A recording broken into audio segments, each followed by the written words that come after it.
So yun po guys, ayun magandang araw po sa lahat. So another topic po yung pag-uusapan po natin sa video po na ito. So tignan po natin dito yung kabuuan po or yung total views po ng YouTube channel po ni Krishna since na-create nga po ito 7 months ago.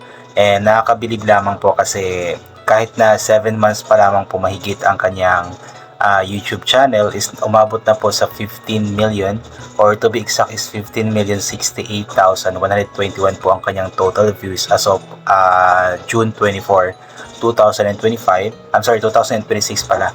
And yun, nakakatuwa lamang po kasi napakadami, napakataas na po ng kanyang views kahit na baguhan pa lamang po siya sa pag-vlog.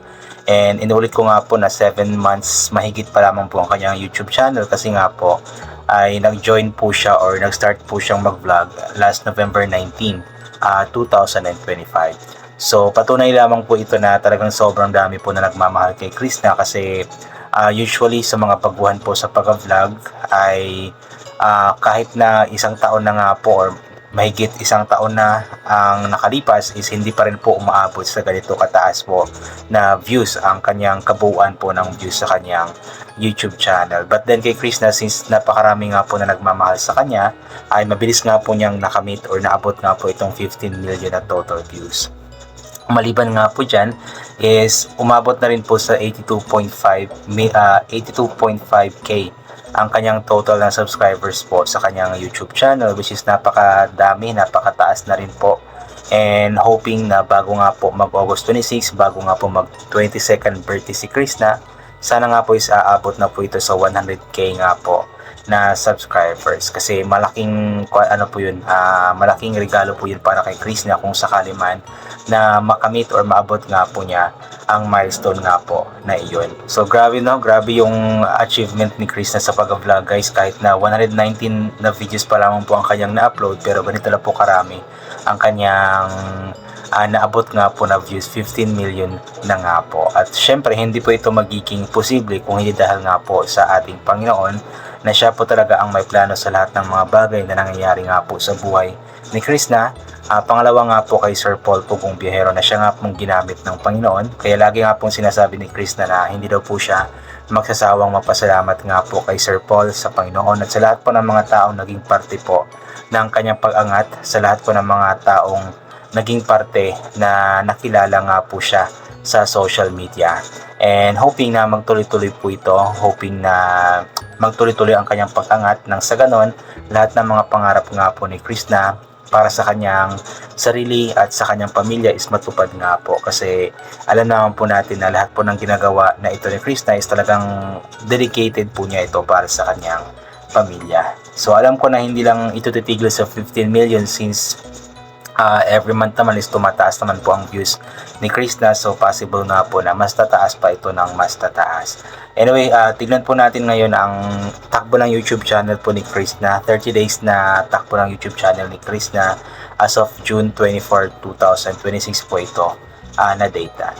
So ayun nga po dito, in the last 30 days nga po is nagkaroon po siya ng karagdagan na 4.4k na subscribers. So di ba? Sa loob ng isang buwan is madalas is 4k to 5k po ang nadadagdag po na subscribers sa kanyang YouTube channel. So kung magtuloy-tuloy nga po na ganito po karami palagi ang pumapasok na subscribers sa kanyang YouTube channel, so posible po na bago po magtapos ang August or bago po siya mag-birthday sa August 26, 2026 ay maabot nga po niya ang 100k na subscribers. So ipagdasal po natin yan at hoping na talagang mangyari po yan kasi inulit ko nga po na isa yung napakagandang regalo para sa kaarawan nga po ni Krishna. Ang views naman po sa kanyang YouTube channel for the last 30 days is nasa 2.1 million po. So medyo bumaba po siya compare po nung last update po natin na umabot po ng 2.6 million. And very understandable naman po ito kasi nga po bihira lamang pong merong vlog or live si Krishna dahil nga po sa kasalukuyan nga po niyang kalagayan dahil nga po may sakit nga po siya ngayon, di ba? So intindihin lang po natin yon and ipag-pray po natin na sana magtuloy-tuloy na po ang pagaling ni Krishna nang sa ganun is magtuloy-tuloy na rin po ang kanyang pag-vlog. At alam ko na sobrang dami pong nakakamiss po palagi kay Krishna. Pero I believe meron na po siyang upload kaninang umaga. June 25 po ng umaga may upload po siya. So panoorin po ninyo iyon.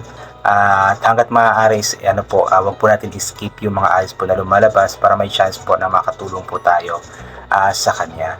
Kasi kumbaga doon po kumikita ang isang vlogger, ang isang YouTuber sa sa mga hindi pag-skip po ng ads ng mga viewers nga po. And ito, regarding of ads, regarding of earnings, so estimated po niya na monthly tsaka yearly earnings is tinakpan ko na po for privacy and for security kasi pera po yung pinag-uusapan po natin dito, and medyo delikado po yun kapag pera po ang pag-uusapan. So for safety and security po, so wag po nating pakialaman na lamang po yung earnings po ni Chris na. Pero inulit ko nga po, as long as hindi po tayo nag-i-skip ng ads at sineshare po natin ito, nagko-comment po tayo ng magaganda, ay panigurado may chance na mas malaki yung papasok na revenue po sa kanya na maitutulong nga po niya. Hindi lang sa kanyang pamilya kundi maging sa ibang mga tao na gusto po niyang tulungan.